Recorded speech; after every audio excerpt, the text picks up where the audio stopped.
The Russian blue cat is believed to have originated in Archangel in Russia. It is what they term a natural breed. There is a folklore that said that they were hunted for their fur at one time. They were first shown as a show cat in shows in Britain in 1880.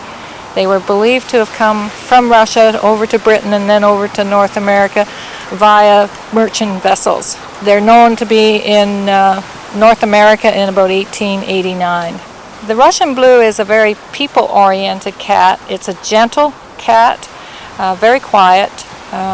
They normally will not make much noise unless they want to be fed or they want your attention. They aren't necessarily a cat that will be all over you and bother you all the time, but they do like to be in the same room as you. For instance, if you're working on your computer and they're wanting to be petted and what have you, after you've put them down a couple of times, they'll go over onto a chair or whatever is comfortable closest to you, and then they will sit and watch what you're doing. Except when they're young and they play with one another. When they're playing, they will not be so concerned about being exactly the same room, but if you've been gone for too long, they will come and check to see where you are. You have them outside.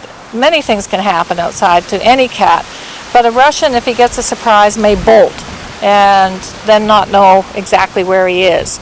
So they're better off as an indoor cat for that reason, but that's the only sort of idiosyncrasy that they have. They're very fast. I mean, if they move extremely fast. They're like greased lightning, as my husband would say. Most cats will travel fine if you train them from a young cat, and you do short trips to begin with in a cat carrier. I always recommend cat carrier only. Don't let your cats loose in a car. It's dangerous for them and it's dangerous for you if something sudden should happen. But if you start young, start with short trips and then do longer trips if you want to travel around. They can be leash trained. My daughter has one of my cats and it is leash trained to go out in the backyard. It's a very good family cat in that it is gentle. It likes to be with people. It's easy to take care of. It's got what they call a short double density coat, so it sheds very little. It will shed somewhat like all animals do at the end of winter. It's just a seasonal change that occurs. But basically a comb through their fur, clip their nails once a week, and they're a very low maintenance cat and therefore easy to look after.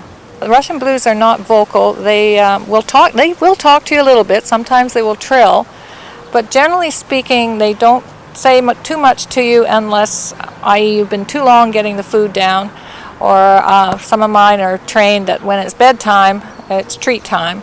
And if I don't get the treats out right away, I get a couple little chirps. But basically they're not a cat that talks all the time, no. They don't like surprises, although they do get along well with children. My preference for placing my cats is in a household where the children are a little bit older, 6 or older, unless I'm happy that the parents are supervising the younger children, because young children can be very tough on a cat. And I would venture to say just about any breeder would say the same thing. So they pretty well suit most people, but as I say, I don't like to place them with a family with very young children.